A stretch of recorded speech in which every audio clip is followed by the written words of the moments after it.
welcome to this Facebook Live. So what I'm going to be talking about in this session is ME/CFS and dealing with symptoms to support healing. So what I'm going to be talking about is why it's really important to deal with symptoms in a resourceful way.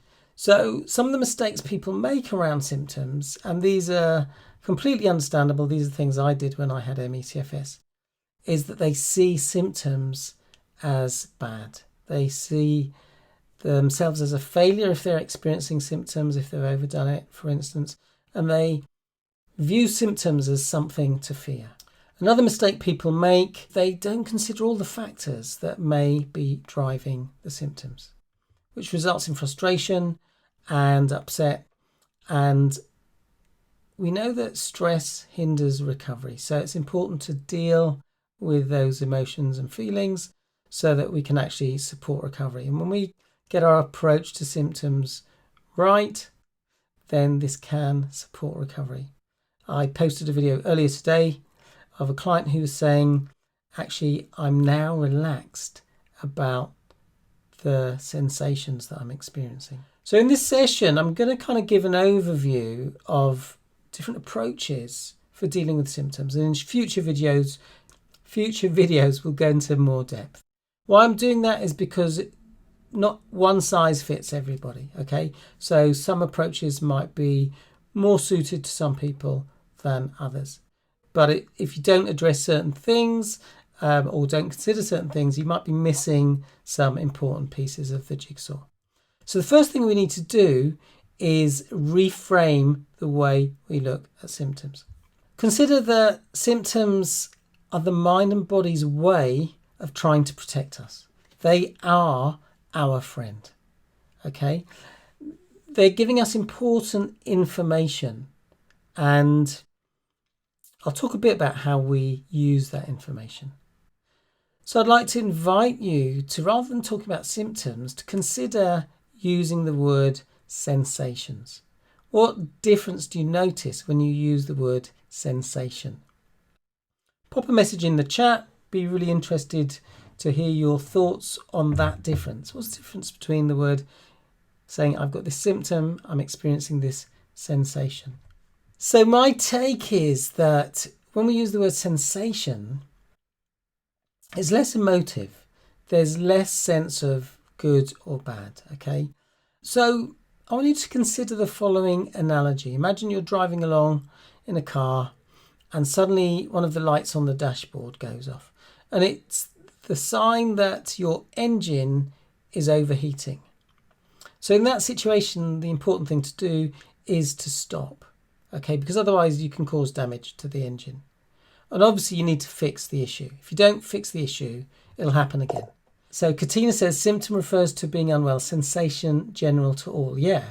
And, people often say to me when I make that suggestion is that they say, oh, it actually feels more relaxed talking about sensations, even if it is a symptom. Okay. So going back to the car engine analogy, if we don't fix the issue, it'll happen again. So it means we can only drive a few miles before the engine starts overheating again. Now that's interesting if we think about ME/CFS and long COVID related conditions, because therefore if that's happening, if you're finding you're experiencing sensations when you're doing some physical activity, for instance, then a management strategy is to pause. And my goal when I'm working with people is for that to be a short-term measure rather than a forever measure, okay? Now, the good news is that that analogy that I've just shared has some limitations when it comes to the human body, because unlike an engine, the body does have the capacity to self-repair, okay? So if we think about different approaches to dealing with sensations, let's briefly talk about the medical approach. Typically, the medical approach identifies the symptom and then prescribes a medication, which ultimately is suppressing the symptom. Consider, I've worked with lots of people who've said they've been prescribed painkillers, and if you're given a painkiller for the pain you're experiencing, is that fixing the issue, or is it a bit like putting a bit of tape over the warning light so you can't see it? The other thing to consider is, what are the side effects? Obviously if you're taking medication in the short term, that's one thing, but if it becomes a long-term issue, then actually I Googled this, what are the long-term consequences? And the things that were listed were, number 1, depression, number 2, neurotransmitter disruption. This is affecting the way the brain interprets pain and pleasure, cognitive impairment, and physical dependency and addiction. Okay, not good. As I mentioned, a different approach is the integrated approach, which asks the question, why is this happening? And what is driving the symptoms? What do we need to do to fix the issue? If we think about things that can be driving those sensations, then one thing we need to consider is what we've just been talking about, medication. For example, there is evidence that sleep medications, if taken in the long term, can actually cause fatigue, which is one of the sensations that you're trying to resolve. I was chatting to a client this week who I started working with about 6 weeks ago. He said, a month ago I stopped taking medication for pain, and actually I'm experiencing less pain. One thing to consider is the sensation we're experiencing a sympathetic issue, i.e., is it caused by the body being in fight or flight? Consider that there are 3 types of stress. There's acute physical stress, for instance, being exposed to a virus. There's chronic physical stress, for example, having a long-term health challenge. And there's psychological and social stress. And these things can drive sensations in our body. So, for instance, I got sick because I experienced a lot of stress in my job when I took on a management role. That stress resulted in physical issues. So they were very real physical issues. And one of the symptoms or sensations I experienced was digestive issues. And they were actually resulting in lots of the sensations I was experiencing, like the fibromyalgia sensations. And I did 3 core things. 1 is I took supplements. 2, I focused on stress reduction. And 3, I changed my diet. So let's talk about nutrition briefly, because that's another thing that can drive the sensations. If someone is on an inflammatory diet, then that can be driving symptoms. There is a thing called an anti-inflammation diet. So I won't go into it in too much detail here. It's a topic for another time, but that has health benefits according to research. Dr. Teitelbaum, who works with people with ME/CFS, fibromyalgia, actually puts people on an anti-candida protocol. Okay, so there are things to consider. Next thing to consider that can be affecting the sensations is related to your support network. One thing to consider is, am I feeling safe or am I always on alert? I was working with someone a couple of years ago who recognised their home environment was not good for them. And so I said, what are your options? And they recognised that one of the options was to move out. They kind of felt at the time that that was a big challenge, but actually that's what they did. And they recognised it was a good strategy for them because they didn't feel they could resolve the issues. There might be environmental issues that are driving the sensations you're experiencing, for instance, mold. Need to look at sleep. Is sleep being optimised? Often when I work with people, I'm quite surprised that people are going to bed really late and then they're dealing with sensations the next day as a result of going to bed late, and they're trying to fix those sensations, but they're not going to the root cause, which is they're not actually optimizing their sleep. Again, big topic. We'll talk about that in another video. Next thing to consider is the mind, body, emotion axis. So let's just go to the slides. When we are experiencing sensations, we can activate the stress response. But what I want you to consider, what's possible, is that we can actually, even when we're experiencing sensations, activate the parasympathetic nervous system response. And I know that because I used to do that, used to respond to sensations with stress, and I learned how to respond in a calmer way. What we need to understand is that the sensations we're experiencing can be physical, they can also be emotional. So for instance, if you're noticing a physical sensation in your body, you may have an emotional response. Some people aren't very good at experiencing the sensations in their body, becoming the observer of that. So they actually go to their mind and create lots of thought. They tend to catastrophize. This can actually drive more feelings, for instance, feeling anxiety, and the mind can catastrophize, and this can drive the physical sensations even more. So what happens is we experience a sensation, we have a thought, this results in anxiety, that causes more sensation. So what we need to do is actually start to separate the physical sensation and the emotion. Okay? So we start to recognize, I can be experiencing a physical sensation, and the emotional response might be something that has become habitual, but I actually can change it.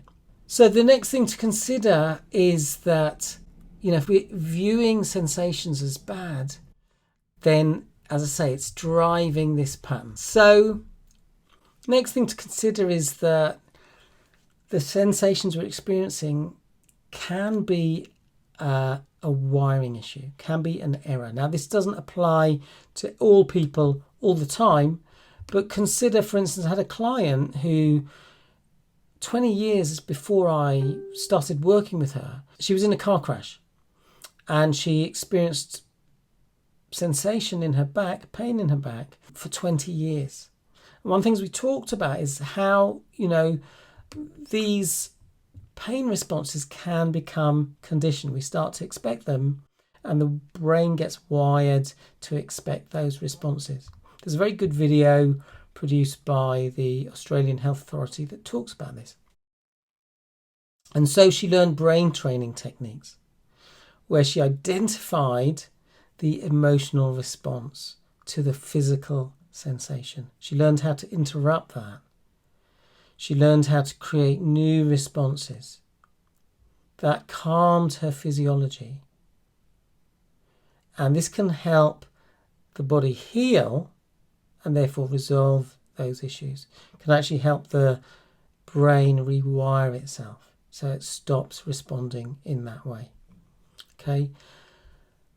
The final thing to consider is our approach to movement and activity driving the sensations? So feel free to pop a comment in the chat. Do you recognize, for instance, that sometimes you overdo it, that results in sensations, and then you have an emotional response to those sensations? If you recognize that pattern, pop a yes in the chat. You might break that down a bit. Number one, yeah, I do tend to overdo it and then experience a bit of a dip or a crash. And when I experience a dip or a crash, I do tend to generate stress. That's certainly a pattern that I recognised that I was stuck in. Okay. And so if we go back to that engine overheating issue, that's kind of what's going on. If we're overdoing it, it's a bit like ignoring the engine when it's overheating. And then we need to do the repair work. And actually, if we overdo it, that can take quite a long time. So we need to learn to manage that until such point as the body can actually resolve it. I've had clients, and this client I was talking about earlier, by learning to manage his approach to pacing, to doing activity, managing his state, so ensuring that when he's doing physical activity, he's doing it in a relaxed way that's actually allowing the body to repair itself. And so he's noticing that the sensations he's experiencing are lessening and he's able to do more. Now, in a couple of weeks, I'm going to be starting a pacing challenge. So this is going to be a challenge spread out over a couple of weeks. If you'd like to know more, just put the word pace in the chat and tag me, just type my name, or feel free to send me a private message and I will send you the link where you can find out more about that challenge. If you've got any questions, pop them in the chat. If not, we could end with a very brief relaxation. All right, so what I'd like you to do is to close your eyes. Obviously, only close your eyes if it's safe to do so. And I'd like you just to bring your awareness to your environment. Just have a sense of what you'd see if your eyes were open. The colours, the shapes, the textures.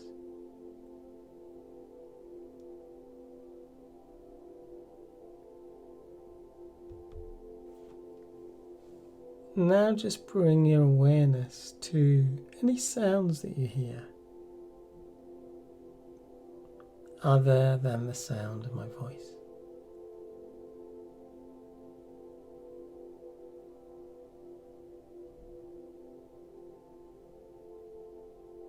You may notice some sounds close by or in the distance.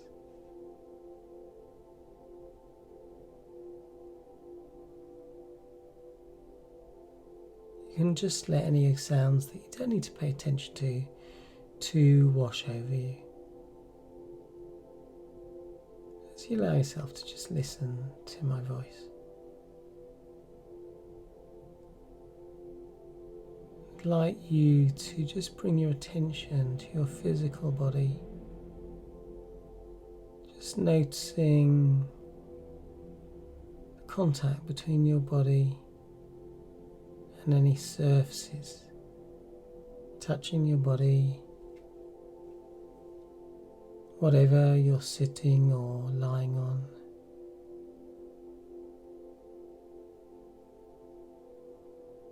The temperature of the air on your skin.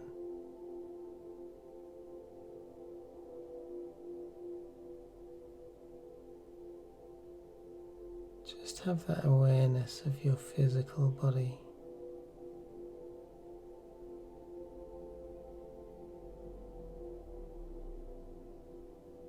I'd like you now just to focus on your breath. Breathing in, if it's comfortable, through your nose into your belly, and breathing out.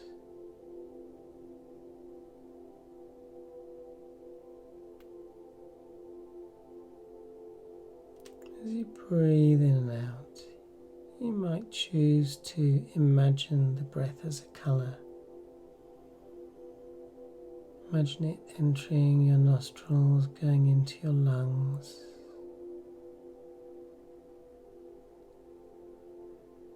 and then going out again as you just let go of anything you no longer need. As you breathe in, you're just taking in that oxygen that is going to get into your bloodstream and nourish your cells.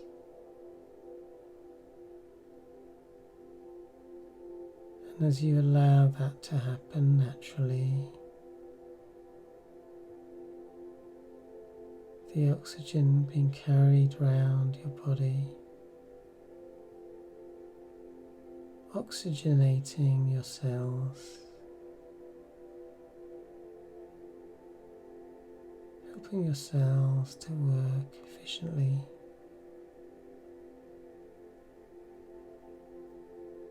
I'd like you to consider that each time you do this simple, short exercise, you're just inviting your mind and body to relax deeply.